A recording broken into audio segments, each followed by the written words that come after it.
Hello guys.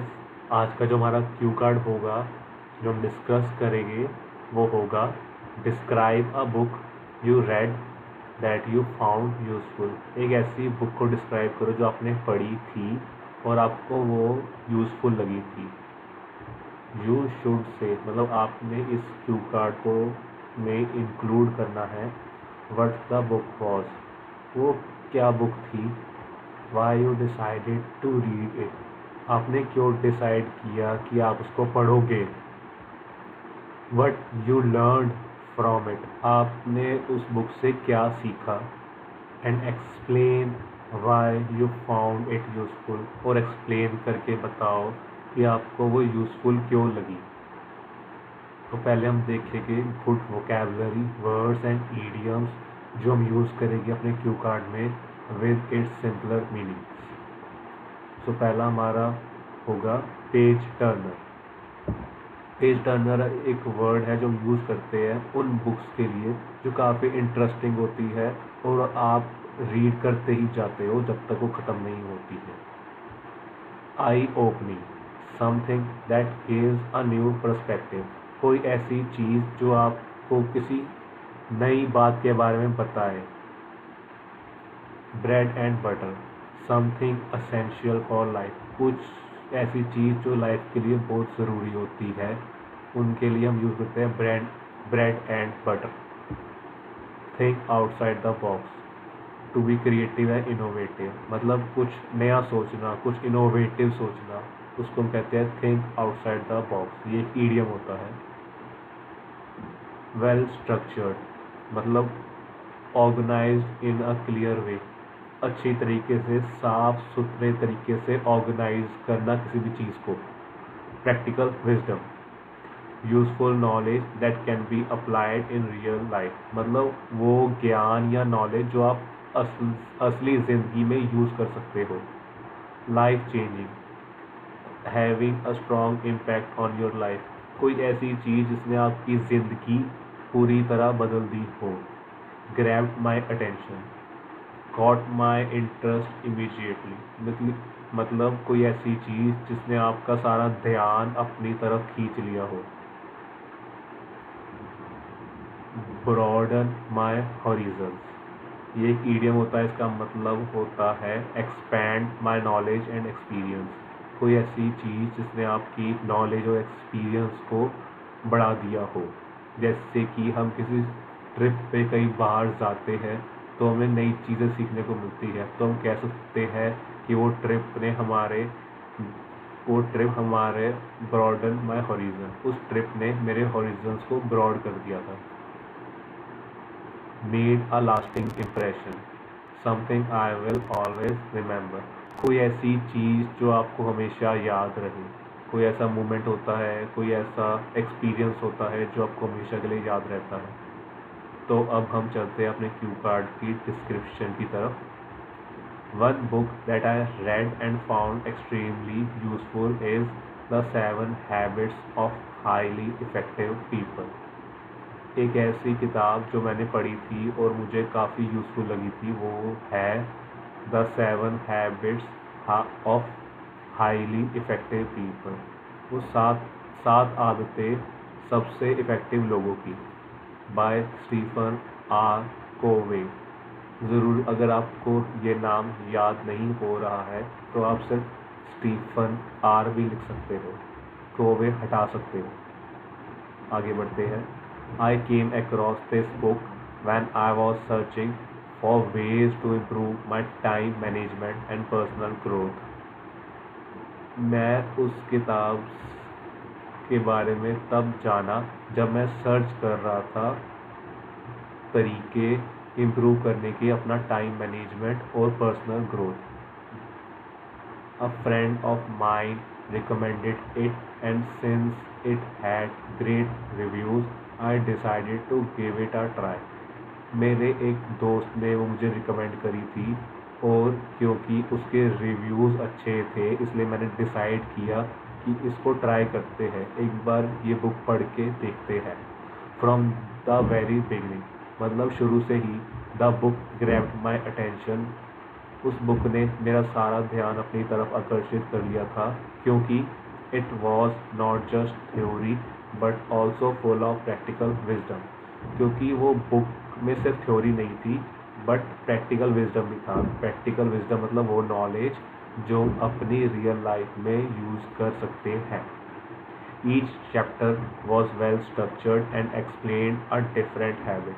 हर chapter अच्छी तरह structured था, मतलब अच्छी तरह ऑर्गेनाइज था और एक्सप्लेन कर रहा था एक अलग आदत को, such as being proactive, setting goals and prioritising important task. वो हैबिट थी जैसे कि प्रोएक्टिव रहना, अपने गोल्स सेट करना और प्रायोरिटाइज करना अपने काम को, कि पहले मैं ये काम करूँगा, फिर मैं दूसरा काम करूँगा, फिर मैं तीसरा काम करूँगा।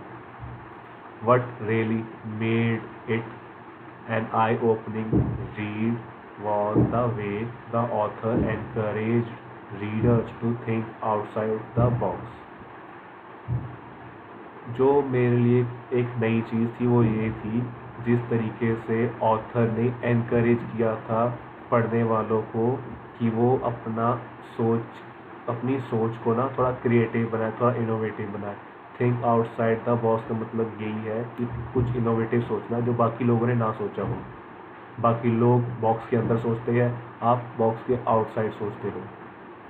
And change their mindset rather than just focusing on skills. और अपना माइंडसेट बदले उनके रीडर, बजाय कि सिर्फ स्किल्स पे फोकस करने के। मतलब सिर्फ स्किल्स पे फोकस मत करो, अपना माइंडसेट भी बदलो। I found it extremely useful because the lessons were not only about studies but also about life in general. मुझे वो बहुत यूज़फुल लगी क्योंकि जो उसके लेसन्स थे ना वो सिर्फ पढ़ाई के बारे में नहीं थे बट जनरल लाइफ के बारे में भी थे। For example, learning how to put first things first. जैसे कि ये सीखना कि कैसे पहली चीज़ को पहले रखें, मतलब जो चीज़ आपके लिए सबसे ज़्यादा इम्पॉर्टेंट है ना उसको सबसे पहले रखें। Helped me focus on my bread and butter task instead of wasting time on unimportant things. इसने मेरी हेल्प करी कि मैं फोकस कर सकूँ ब्रेड एंड बटर पे वाले टास्क पे, मतलब जो बेसिक थिंग्स है ना जो लाइफ के लिए बहुत ज़रूरी है, पहले उन टास्क पे फोकस करूँ बजाय कि अपना टाइम वेस्ट करने के अनइम्पॉर्टेंट थिंग्स पे, मतलब जो चीज़ ज़रूरी नहीं है उन पे टाइम वेस्ट ना करूँ मैं। The book also help me broaden my horizons. उस बुक ने मेरी नॉलेज को भी बढ़ाया। ब्रॉडन माई हॉरिजन्स का मतलब होता है अपने नॉलेज को बढ़ाना कुछ नए एक्सपीरियंस के साथ। By making me realise the importance of balance between personal and professional life. उसने मेरी नॉलेज बढ़ाई।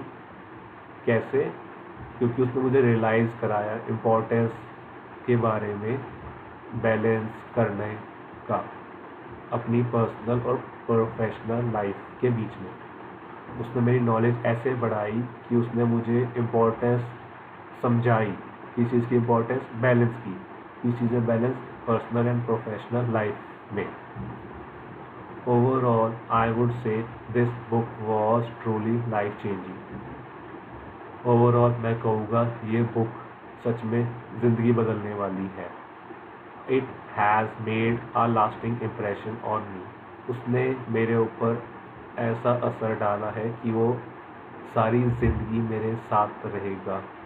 And even today, और आज भी I try to apply its lessons in my daily routine.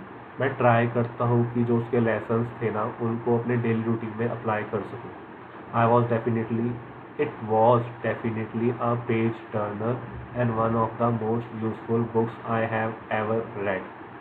वो डेफिनेटली एक पेज टर्नर थी, मतलब ऐसी बुक जिसको आप पेज पलटते ही जाओ, क्योंकि वो इतनी इंटरेस्टिंग है कि आप रुक ही नहीं सकते उसको पढ़ने से।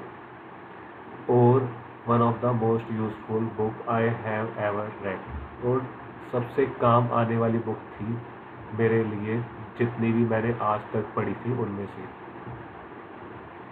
अब इसकी हम देखेंगे पार्ट 3 के क्वेश्चंस। देखो, क्यू कार्ड रटना और बोलना बहुत इजी है, क्योंकि कोई आपको क्रॉस क्वेश्चन नहीं कर रहा है। लेकिन पार्ट 3 के क्वेश्चंस काफ़ी इम्पोर्टेंट होते हैं, क्योंकि वहाँ पे एग्जामिनर आपको ऑन द पॉइंट चेक करता है। आप उसके लिए प्रिपेयर कर सकते हो, लेकिन वहाँ पे रटा हुआ सुनाना थोड़ा मुश्किल हो जाता है। इसलिए आप ये सारे क्वेश्चंस अच्छी तरह सुनो, रीड करो और बोल के प्रैक्टिस करो, ताकि वहाँ पे नेचुरली आपके मुंह से निकले इनके आंसर्स। सो पहला क्वेश्चन होगा हमारा, do young people now days still read books? क्या जवान पीपल आजकल भी किताबें पढ़ते हैं? आंसर होगा yes, but I feel their reading habits have change. हाँ, पर मैं महसूस करता हूँ कि जो उनकी रीडिंग की हैबिट्स है ना, वो चेंज हो गई है। Many young people prefer digital formats. काफ़ी जवान लोग प्रेफर करते हैं डिजिटल फॉर्मेट को, like e books and audio books, because they are more convenient. तो ज़्यादातर जवान लोग प्रेफर करते हैं डिजिटल फॉर्मेट में पढ़ने को, जैसे कि ई बुक्स होगी और ऑडियो बुक्स होगी, क्योंकि काफ़ी ज़्यादा कन्वीनियंट होता है ये। However, serious readers still enjoy the traditional feeling of reading printed books. पर जो सीरियस रीडर्स है ना, वो अभी भी इंजॉय करते हैं ट्रेडिशनल फीलिंग, जो पुरानी फीलिंग है ना किताब पढ़ने की, प्रिंटेड किताब पढ़ने की, वो सीरियस रीडर्स अभी भी इंजॉय करते हैं। What kind of books are most popular in your country? कैसी किताब भी सबसे ज़्यादा पॉपुलर है आपकी कंट्री में? इन माई कंट्री, मेरी कंट्री में self help books and motivational books are quite popular. जो सेल्फ हेल्प बुक्स है ना, और जो मोटिवेशनल बुक्स है, वो बहुत ज़्यादा मशहूर है, specially among students and professionals. खासकर कि जो स्टूडेंट्स हैं और प्रोफेशनल लोग हैं ना, उनके बीच में। Apart from that, novels and historical books also have a wide audience. इसके अलावा जो नॉवेल्स है और हिस्टोरिकल किताबें हैं ना, उनकी भी जो ऑडियंस है वो काफ़ी ज़्यादा वाइड है, मतलब काफ़ी ज़्यादा बड़ी है। Part 3, question number 3, do you think reading books is more useful than watching TV और प्लेइंग गेम्स? क्या आप सोचते हो कि किताबें पढ़ना ज़्यादा यूज़फुल है बजाय कि टीवी देखना और गेम खेलना? आई पर्सनली बिलीव, मेरा ऐसा मानना है, books are more useful because they stimulate imagination and critical thinking. Books ज़्यादा यूजफुल है क्योंकि वो स्टिमुलेट करती है, मतलब वो प्रमोट करती है हम इमेजिन करें और क्रिटिकल थिंकिंग करें। इमेजिन मतलब सोचना, नई नई चीज़ें सोचना, और क्रिटिकल थिंकिंग का मतलब होता है हर चीज़ को क्वेश्चन करना, कि अगर कोई, जैसे न्यूटन ने सोचा था ना कि अगर सेब पेड़ से नीचे गिरा है तो क्यों गिरा है, फिर उसने सोचा क्यों गिरा है, उसको फिर जब उसने सोच के रिसर्च की तो उसको आंसर मिला कि ग्रेविटेशनल फोर्स की वजह से मिला है। वो जो होता है ना, क्यों, ऐसा क्यों है, उसको कहते हैं critical thinking. Whereas TV and games often provide only entertainment, जबकि जो टीवी और गेम्स है ना, वो सिर्फ एंटरटेनमेंट प्रोवाइड करते हैं। Reading allows us to go deeper into ideas and concepts. Reading हमें अलाउ करती है कि हम डीप जाए आइडियाज़ और कॉन्सेप्ट्स के अंदर। क्वेश्चन नंबर 4 है, how can reading habits be encourage among children? कैसे हम बच्चों के बीच में रीडिंग की जो आदत है ना, उसको बढ़ा सकते हैं? आंसर होगा इसका, parents and teachers can play an important role by introducing children to simple and engaging books from an early as.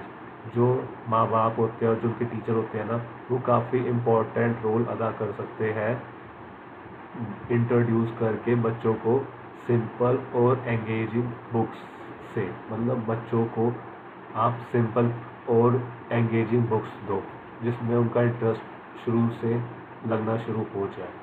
From an early as मतलब शुरू से बच्चों का इंटरेस्ट बुक्स की तरफ डेवलप हो जाए। Story telling sessions, colourful picture books and reading competitions can also make the habit enjoyable। जो कहानियों का जो टाइम होता है, जब कुछ होता है ना, जैसे शाम को कई घरों में माँ बाप अपने बच्चों को कहानियाँ सुनाते हैं, साखी सुनाते हैं। कलरफुल पिक्चर्स बुक्स देना मतलब वो वाली बुक देना जिसमें पिक्चर्स बनी होती है, उसमें आपको कलर करने होते हैं, और रीडिंग कंपटीशंस को ऑर्गेनाइज करना बच्चों के बीच में, ताकि जो उनकी रीडिंग की हैबिट है ना उनके लिए इंजॉयबल हो जाए, वो उसको इंजॉय करने लगे, रीडिंग को इंजॉय करने लगे। Do you prefer reading e books और प्रिंटेड बुक्स? आप क्या प्रेफर करते हो, ई बुक्स मतलब इलेक्ट्रॉनिक्स बुक्स से पढ़ना या प्रिंटेड बुक्स से पढ़ना? I prefer printed books. मैं प्रेफर करता हूँ छपी हुई किताबें पढ़ना, क्योंकि I feel more connected when I hold a physical copy, क्योंकि मैं उससे ज़्यादा जुड़ाव महसूस करता हूँ जब मैं फिज़िकल कॉपी पकड़ता हूँ। However, I also use e-books sometimes, पर मैं कभी कभी ई बुक्स मतलब इलेक्ट्रॉनिक्स बुक्स भी यूज़ करता हूँ जो हम कंप्यूटर और लैपटॉप पे देखते हैं, specially when travelling because they are more convenient to carry. खास करके जब मैं ट्रैवल कर रहा होता हूँ, क्योंकि ये काफ़ी ज़्यादा कन्वीनियंट होता है कैरी करने के लिए। तो ये था हमारा क्यू कार्ड, काफ़ी इम्पोर्टेंट क्यू कार्ड है, पर जो उसका आंसर है ना वो काफ़ी सिंपल और काफ़ी ज़्यादा गुड वोकेबलरी वर्ड्स और ईडियम्स यूज़ करके बनाया गया है। आप मेक श्योर करना कि आप इसको 2-3 बार पढ़ना, हो सके तो उसको एक बार लिख के भी देख लेना, और कम से कम 5 से 6 बारी बोल के प्रैक्टिस करना, ताकि वहाँ पे आपका नेचुरली फ्लो आए, प्रोनाउंसिएशन ठीक हो, और आपको ईजीली अच्छे बैंड्स मिल जाए एग्जामिनर से। कट